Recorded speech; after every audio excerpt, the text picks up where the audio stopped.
माझ्या पुण्याच्या पत्रकार भगिनी आणि सगळ्या बंधूंना नवीन वर्षाच्या शुभेच्छा। वर्षाच्या सुरुवातीलाच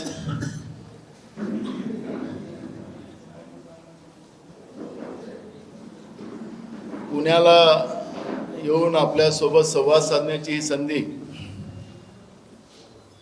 या ठिकाणी प्राप्त झालेली आहे आणि म्हणून वर्षाची सुरुवात आहे आणि हे वर्ष निवडणुकीचं वर्ष आहे, लोकशाहीच्या पर्वाचं वर्ष आहे आणि त्यामुळे आपल्या सगळ्यांशी, कारण की पुण्याच्या पत्रकार मंडळीशी चर्चा करण्याचा एक आनंद वेगळा आहे। तुमच्यापासूनही मला खूप गोष्टी शिकायला मिळतात, त्यामुळे आपण पत्रकार परिषदेची सुरुवात करू। खरं तर आमचे सगळे वरिष्ठ काँग्रेसचे नेते मंडळी आणि उपस्थित सगळे आमचे काँग्रेसचे पदाधिकारी सध्या महाराष्ट्रातच नव्हे तर संपूर्ण देशामध्ये ट्रक ड्रायव्हरांचं आंदोलन सुरू आहे। हा फक्त ट्रक ड्रायव्हर पुरता नाही तर मोटरसायकल चालवणाऱ्यासाठी कायदा आहे, कार चालवण्यासाठी वाल्यांसाठी पण आहे, ट्रॅक्टर चालवण्यावाल्यांसाठी पण आहे आणि बस चालवण्यावाल्यांसाठी पण आहे। मोटर व्हेकल ॲक्ट जो आता विरोधी पक्षाचे सगळे खासदार जाणून बुजून तानाशा प्रवृत्तीनं निलंबित करून की भारतीय जनता पार्टीच्या केंद्रातल्या सरकारने एक तानाशा प्रवृत्तीची जाणीव या देशाच्या लोकांना करून दिलेली आहे। या ॲक्टमध्ये जे प्रोव्हिजन्स आहेत, पहिलं प्रोव्हिजन असं होतं की ॲक्सिडेंट झाला तर 1000 रुपये त्याला दंड होता आणि तुम्ही कोर्टामध्ये तर केलेला जो ॲक्सिडेंट आहे तुम्ही जाणूनबुजून केला असेल तर तुम्हाला 2 ते 3 वर्षाची सजा त्या कायद्यामध्ये होती। पण आताचा जो कायदा केंद्रातल्या भाजपच्या तानाशा प्रवृत्तीने जो केलेला आहे त्या कायद्यातलं प्रोव्हिजन आपण पाहिलं असेल की तुम्हाला 7 लाख रुपयापर्यंतचा दंड आहे आणि 10 वर्षाची सजा त्याच्यामध्ये आहे। नॉन बेलेबल ऑफेन्स आहे, पहिलावाला बेलेबल होता, आता नॉन बेलेबल ऑफेन्स आहे। खरं तर मोटरसायकल चालवणारे लोक ड्रायव्हर ठेवू शकत नाही किंवा अनेक लोक आहेत की स्वतःची कार स्वतः चालवतात। आखरी हा कायदा करण्याच्या मागचा सरकारचा उद्देश नेमका काय असावा की लोकांनी आता गाड्या नाही पैदलच चालावं अशा पद्धतीचं काही सरकारची मानसिकता आहे का? आणि त्याच्यामध्ये अजून त्या कायद्यामध्ये असं म्हटलेलं आहे की तुम्ही अगर ॲक्सिडेंट झाल्यानंतर त्या पेशंटला दवाखान्यात घेऊन गेलात आणि पोलीस स्टेशनला रिपोर्ट दिली तर तुमची 10 वर्षी सजा 7 वर्षांनी। आता 2 गोष्टी आहेत की ॲक्सिडेंट म्हणलं की अचानक या सगळ्या घटना घडतात। मग आपल्या राज्यातला समृद्धी मार्ग आपण पाहिला, राज्याचं सरकार समृद्धी मार्गाचा गौरव करतो।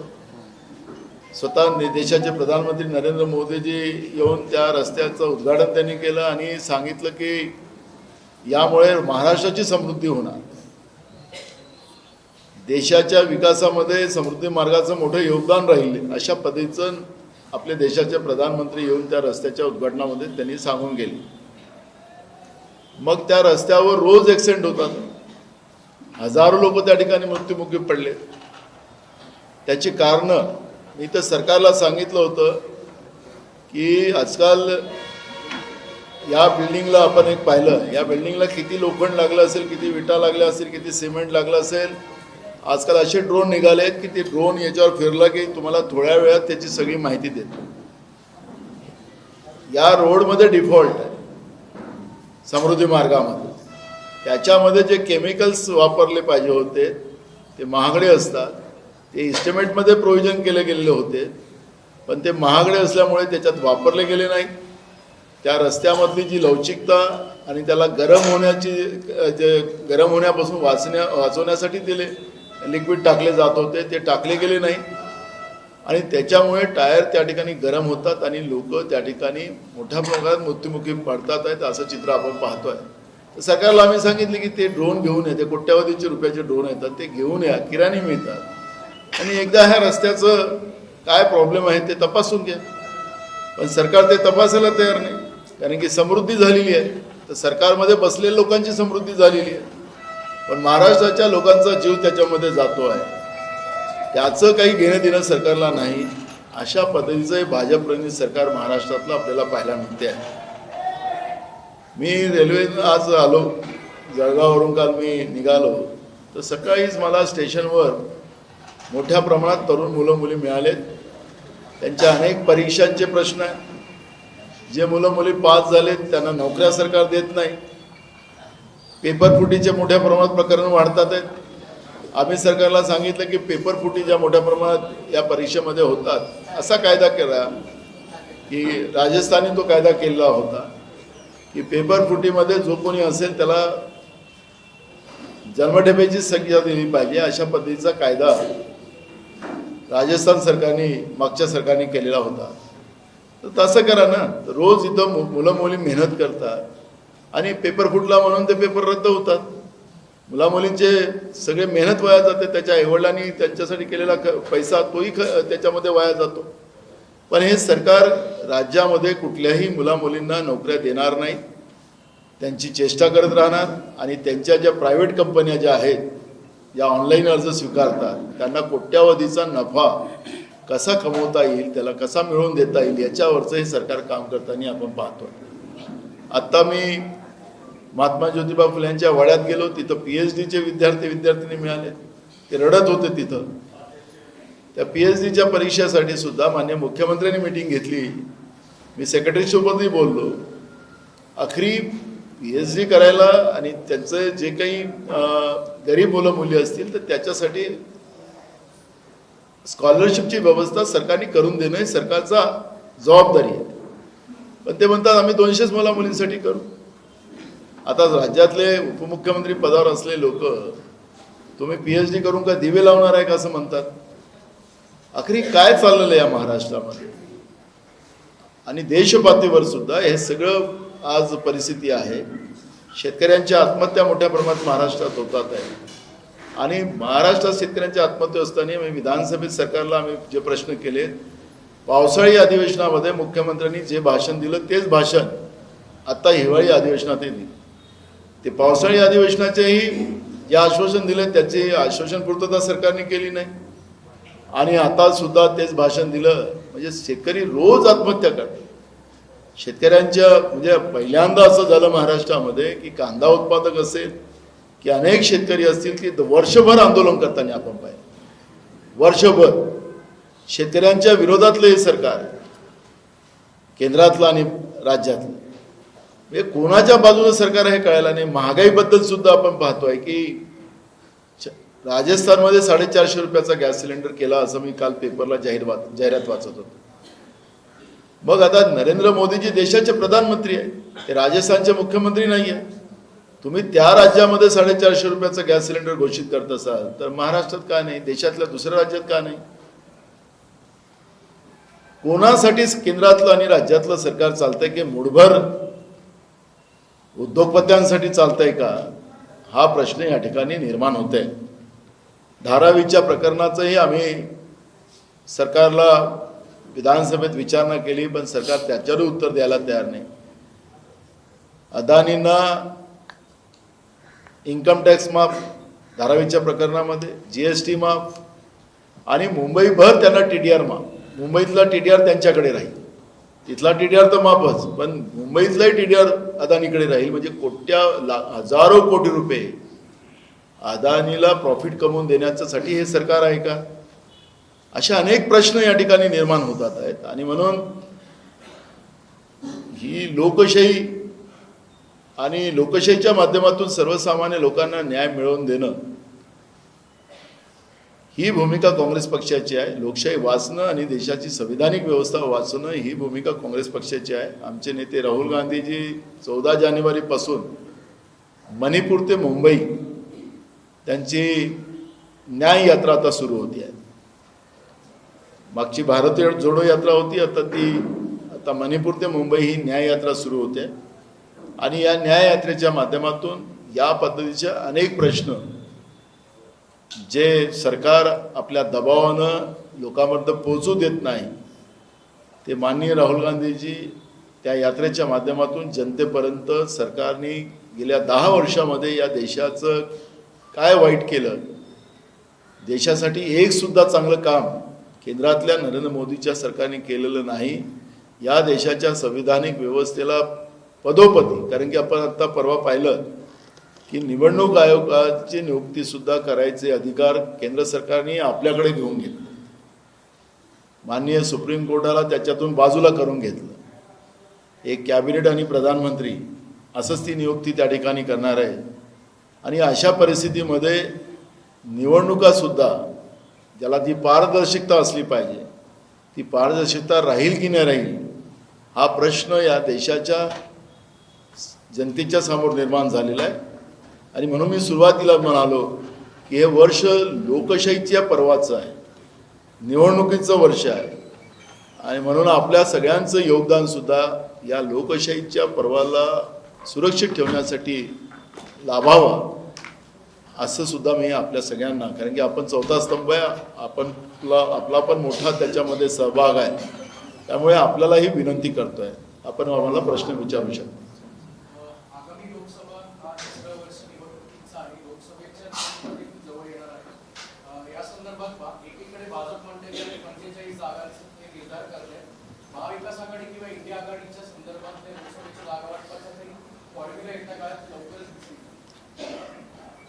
आमचा महाआघाडीचा फॉर्म्युला तयार आहे आणि तो लवकरच आपल्याला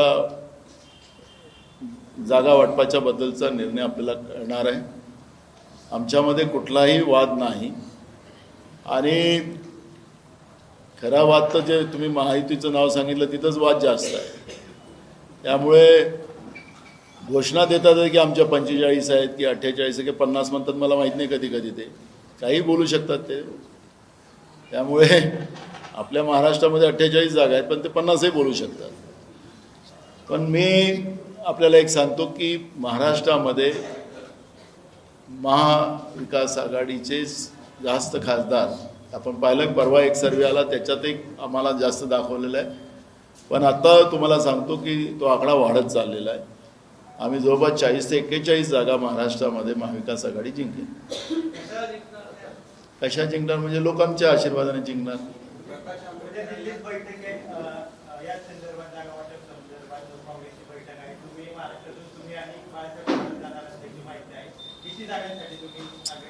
उद्याची मीटिंग जी आहे ती न्याय यात्रा राहुलजींची सुरू होते आहे त्याच्यावर आहे. आणि जागा वाटपाच्या बद्दलचं जे विशेष करून जिथं जिथं आघाडी आहेत त्या ठिकाणी त्यासाठी आमच्या केंद्रीय नेतृत्वाने समिती केलेली आहे. आदरणीय आपल्या महाराष्ट्राचेच केंद्रातले आमचे नेते मुकुल वासनिक साहेबांच्या अध्यक्षतेखाली एक कमिटी तयार केलेली आहे. त्याच्यामध्ये अशोक गहलोत साहेब आहे, छत्तीसगडचे माजी मुख्यमंत्री बघेल साहेब आहेत, आपले इथले प्रभारी होते मोहन प्रकाशजी आहेत. आणि त्या कमिटीच्या समोर आम्ही राज्यातले सगळे प्रमुख लोक जाऊन आम्ही 4 दिवसाच्या पहिलेच त्यांना महाराष्ट्रातल्या सगळ्या राजकीय परिस्थितीबद्दल अवगत करून घेतलं. आणि उद्याच्या मीटिंगमध्ये सुद्धा त्या पद्धतीची एक हलकी चर्चा होईल. आणि मला असं वाटतं की व्यवस्थित मी सुरुवातीला सांगितलं की महाराष्ट्रामधलं आघाडीचं जे सूत्र आहे ते एकदम शांततेनं पूर्णत्वाचं आहे. हां इकडे रवी इकडून हां बसायला व्यवस्था. ते काही बोलू शकतात, त्यांना काय, त्यांना आपल्याला लक्षात असेल की भगवान श्रीरामाच्या मंदिराची आपल्याला अयोध्येला मूर्तीची स्थापनेचा तो दिवस ज्यांनी काढलेला आहे त्याला भाजपाले सगळ्यांना निमंत्रण द्यायला निघालेले आहे. एक मिनिट, शंकराचार्य आपले जे आहेत आमच्या हिंदू धर्मातले ते आमचे प्रमुख असतात आणि सगळ्या शंकराचार्यांचं म्हणणं असं आहे की अजून मंदिराचं काम पूर्ण झालंच नाही. अधुऱ्या मंदिरामध्ये भगवान श्रीरामाची त्या ठिकाणी मूर्तीची स्थापना करणं हे पाप होईल अशा पद्धतीचं ते शंकराचार्याची सांगतात आहे. आणि भाजप आता तसं भगवान श्रीरामाने त्यांना कॉन्ट्रॅक्टच दिल्यासारखं ते लोकांना निमंत्रण द्यायला निघालेलं आहे. त्यांनी हे पण म्हटलेलं आहे शंकराचार्यजींनी की तुम्हाला निवडणुका लागलेल्या आहेत पण तुम्ही हे पाप करायला निघालात तर ते पाप तुम्हाला भोगावं लागेल, तेही शंकराचार्यजी सांगतात आहे. त्यामुळे आणि आपण पाहिलं की भाजपचं जे ट्विट होते त्याच्यामध्ये भगवान श्रीरामाला छोटंसं दाखवलं जाते आणि देशाच्या प्रधानमंत्री साहेबांना मोठं दाखवलं जाते. त्याच्याही पलीकडे ते जातात की 2022 पर्यंत देशातल्या सगळ्या लोकांना नरेंद्र मोदीजीने घरं बांधून दिलेत, आता भगवान श्रीरामालाही घर बांधून दिलं असंही ते म्हणतात. आता कळायलाच कारण नाही आहे की आमचं श्रद्धास्थान भगवान श्रीरामजी मोठे आहेत यांचे नरेंद्र मोदी मोठे आहेत हे कळायलाच कारण नाही कोणाला. देशाच्या लोकांना, मी पण हिंदू आहे, मला पण कळायला कारण नाही की नेमकं काय चाललं या देशामध्ये. माणूस मोठा का देव मोठा.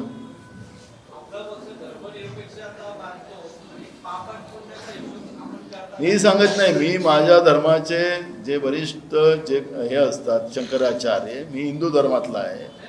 मी ऐका ना, मी पक्ष म्हणून नाही सांगत, मी धर्मावरही बोलू शकतो ना, तो माझा अधिकार आहे.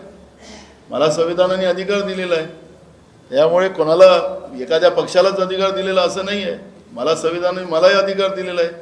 आणि जेव्हा माझ्या हिंदू धर्माला भ्रष्ट करण्याचं पाप कोणी करत असेल आणि माझे जे आमच्या धर्माचे जे ज्येष्ठ आहेत, श्रेष्ठ आहेत शंकराचार्य, ते म्हणत असतील तर ते त्या गोष्टीची भूमिका लोकांसमोर मांडणं, धर्माच्या लोकांसमोर मांडणं हे माझं दायित्व आहे, ते मी मांडणार.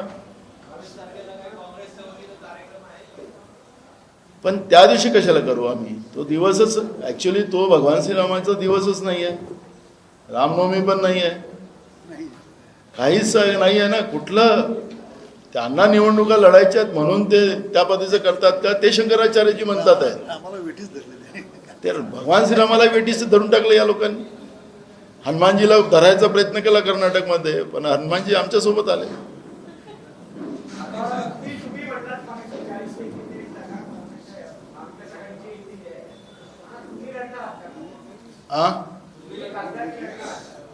मला पक्षाने आदेश दिला तर ते मी लढेल. मला काय, मी शिपाई आहे पक्षाचा, त्याच्यामुळे मी लढणार की नाही लढणार हे माझा निर्णय नाही, माझ्या पक्षश्रेष्ठीचा निर्णय राहणार.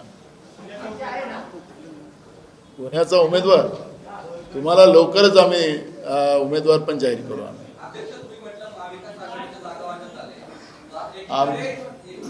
आमचं तुम्ही बघा, तुम्ही चुकीचं तुम्ही फॉर्म्युला तयार आहे.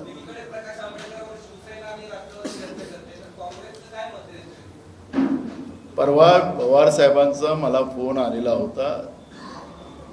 प्रकाश आंबेडकरजी पवार साहेबांना भेटले, त्याच्यानंतर पवार साहेबांचा 1 तारखेला मला फोन आला आणि त्यांनी सांगितले की प्रकाश आंबेडकरजी माझ्याकडे आलेले होते, अशा अशा पद्धतीची चर्चा झाली, आपण बसू.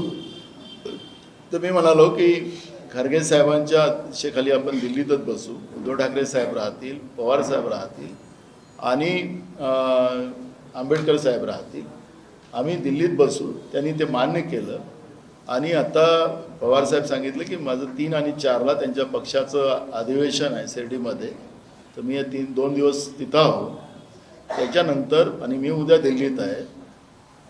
पवारसाहेबांचा हा मेसेज मी उद्या आदरणीय खरगे साहेबांनाही देणार, आदरणीय राहुलजींना पण देणार आणि त्या पद्धतीची त्या ठिकाणी मीटिंग करून आम्ही सकारात्मक, आम्ही कुठेही जे कोणी BJPच्या विरोधात आमच्यासोबत यायला तयार असेल त्यांना सोबत घेऊन चालणं ही काँग्रेसची भूमिका आहे. आम्ही सकारात्मक आहोत. आम्ही काय सांगितलं आता आता पवार साहेबांना ते भेटलेत, उद्धव ठाकरे साहेबांशी भेटलेत, त्यांचं अलायन्सच आहे उद्धव ठाकरे साहेबांबरोबर. आता आम्ही पण सांगितलं, सगळ्यांना विरोध कोण करताय?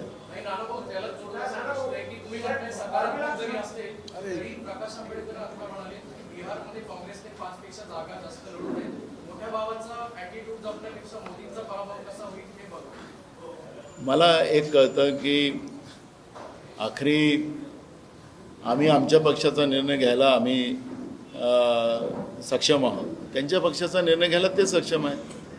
आखरी ज्यावेळेस बसू त्यावेळेस चर्चा करू. मीडियाच्या समोर ह्या चर्चा होऊ शकत नाही असं मला वाटतं. आंबेडकर साहेब मोठे आहेत, त्यांच्याबद्दल मला वक्तव्य करण्याचा काही अधिकार नाही.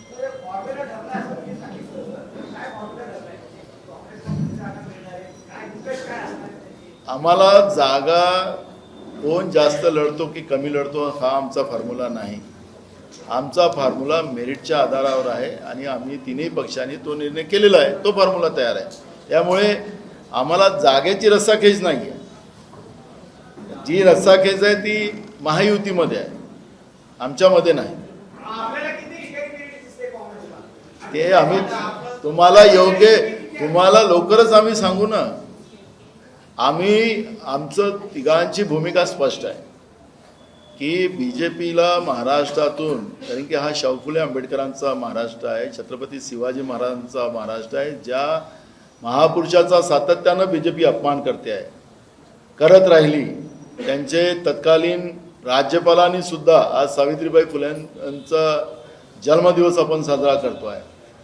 या सावित्रीबाई फुल्यांचाही अपमान तत्कालीन राज्यपाल भगतसिंग कोश्यारीने केलेला हा महाराष्ट्र विसरलेला नाही आहे. त्याच्यामुळे योग्य वेळेवर या सगळ्या मी काढणार नाही त्या सगळ्या गोष्टी, त्या आम्ही योग्य वेळेवर सगळ्या काढू. आणि म्हणून या महाराष्ट्राची संस्कृती आणि परंपरा याला राखून ठेवणं हे आमचं दायित्व आहे आणि आमच्या आघाडीने आम्ही तो निर्णय केलेला आहे. ते आम्ही योग्य वेळेत दिसेल ना तुम्हाला. सगळे मेरिटवर.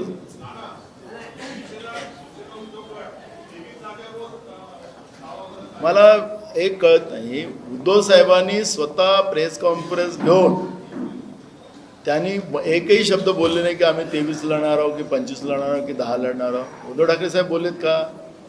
बोलले असतील तर सांगा. मी कधी बोललो का आम्ही 25 लढणार आहोत? या आमचे खारगे साहेब बोललेत की राहुलजी बोलले? खाली कोण काय बोललं त्याच्यावर काय तुम्ही जाता? आखरी आम्ही शरद पवार साहेब असतील, उद्धवजी असतील, आमचे राष्ट्रीय अध्यक्ष खरगे साहेब असतील, आम्ही सगळे लोक बसूनच हा निर्णय करू. त्याच्यामुळे आमच्यामध्ये कुठलाही हातगाई नाही आहे आणि त्या पद्धतीचं कुठलंही चित्र आज नाही महाराष्ट्रात.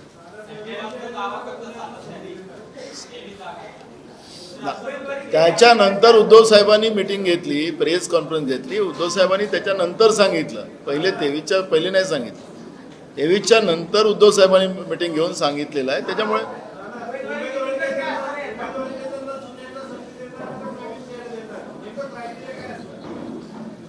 काय असते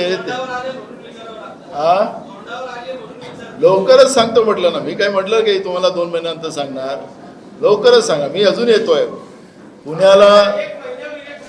पुण्याला आम्ही अजून लवकरच येतोय आणि आमचं पूर्ण आम्ही सगळे नेते, आमचे नवीन प्रभारी पण येणार आहेत आणि लवकरच आम्ही पुण्यात येणार आहोत. त्याचं एक मोठी मीटिंग पण इथं पुण्यात होणार आहे, संघटनेची मीटिंग होईल आणि त्यावेळेस आम्ही तिथं तुम्हाला सगळे जाहीर करू.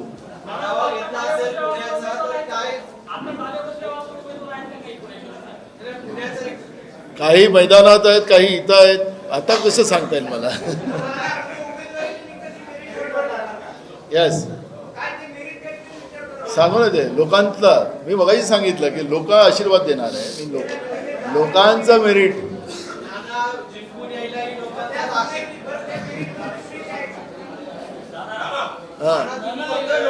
हे झालं त्या मागच्या ना.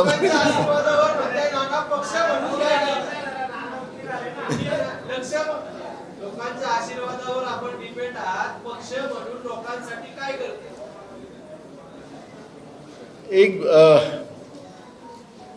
काँग्रेसनी, मी इतिहासात जाणार नाही, पण काँग्रेसनी 60 वर्षामध्ये या देशाला ज्या पद्धतीने सांभाळलेलं आहे हे तुम्हाला नाकारता येत नाही. आमचं म्हणणं आहे की दावा आहे आमचा की 10 वर्षामध्ये जे आश्वासन 2014 मध्ये 2019 मध्ये भाजपनी नरेंद्र मोदीजींनी या देशाला दिले त्याच्यातलं एक तरी आम्हाला त्यांनी काम सांगा, एक सिंगल ऐका. कुठं शेतकऱ्यांचा 1.5 भाव त्याच्या शेतीच्या मालाला वाढवून दिलं, कुठल्या 2 कोटी युवकांना नोकऱ्या दिल्या, कुठला काळा धन आणून 15 लाख रुपये दिले. ते म्हणतात की 2022 पर्यंत आम्ही सगळ्या लोकांना घरं दिली, असं त्यांचं म्हणणं आहे. त्यांचेच लोक बोलतात की आता 2022 पर्यंत लोकांना घरं दिली, आता भगवान श्रीरामाला घर बांधून दिली. माझा मुद्दा एकच आहे की सिंपल आहे, काँग्रेस सकारात्मक विचाराने जनतेपर्यंत जाणार आणि आम्ही जो शब्द देऊ तो शब्दावर जनता विश्वास करेल. आणि तुम्हाला सांगतो, काँग्रेसने ज्या ज्या राज्यात शब्द दिला तो शब्द काँग्रेसने पाळला. आता आम्ही काल तेलंगणा जिंकलो, तिथं दिलेला शब्द एका पहिल्या कॅबिनेटमध्ये आम्ही त्याला सुरुवात केली. कर्नाटकमध्ये त्याच पद्धतीने केलं. पण यांचं तर काहीच नाही, इकडे घोषणा करतात आणि जुमला म्हणून सांगतात.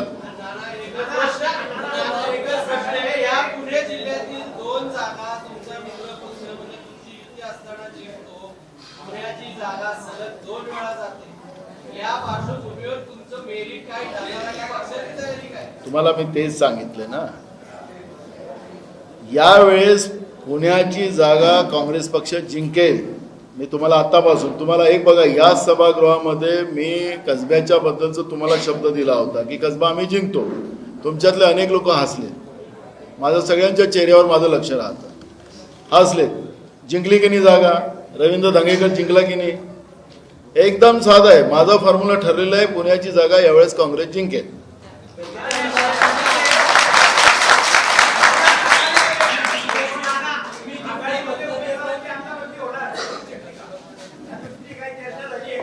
तुम्हाला आमचा फॉर्म्युला ठरलेला आहे, तेव्हा आम्ही योग्य वेळेस सांगू. अरे सुप्रियाताईंनी परवा सांगितलं ना, काय सांगितलं, आमचं ठरलेलं आहे म्हणून सांगितलं ना. तर मी काय मी दुसरं सांगत थोडी, आम्ही ठरलेलं आहे आमचं.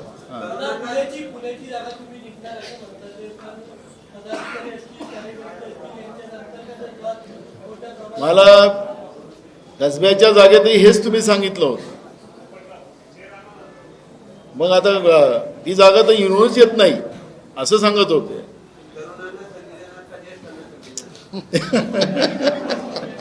त्याला सांगेल नंतर. चला नेक्स्ट.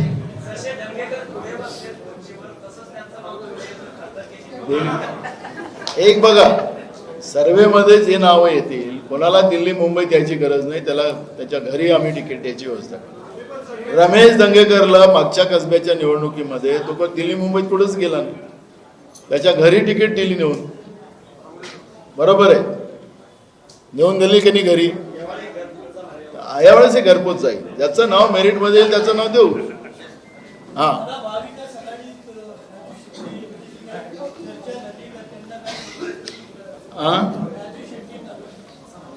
अजून काही चर्चा राजू शेट्टी बरोबर चर्चा नाही झाली. आमचे बंटी पाटील त्याच्यामध्ये त्यांच्या संपर्कात आहे. शाहू महाराजांबरोबर, संभाजी महाराजांबरोबर पण आहे.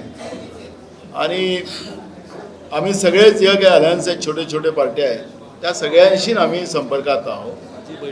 आणि स्वतः विश्वजितची सुद्धा बैठक झालेली आहे. आमचे सगळे प्रत्येक भागामध्ये जे काही आहेत घटक, त्या सगळ्यांशीच आमच्या त्या भागातलं नेतृत्व संपर्कात आहे.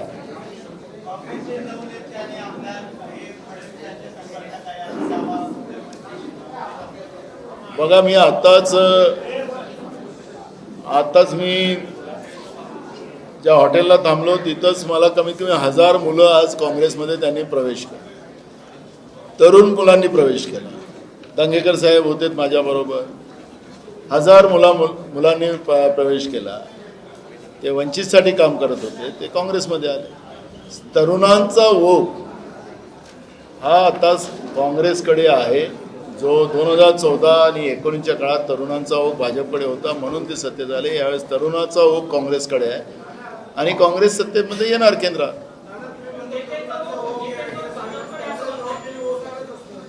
आता बघा ना, जागा नाही पाय ठेवायला.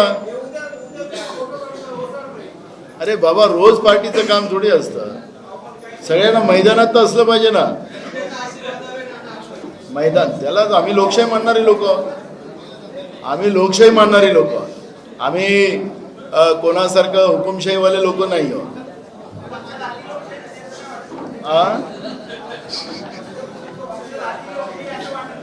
कुठली?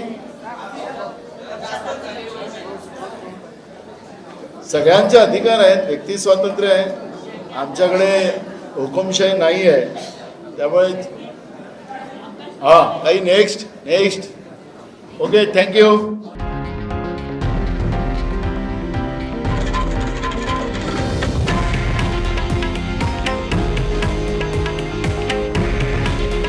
हे आहे देशातील नंबर 1 न्यूज नेटवर्क आणि आपण पाहत आहात TV9 मराठी.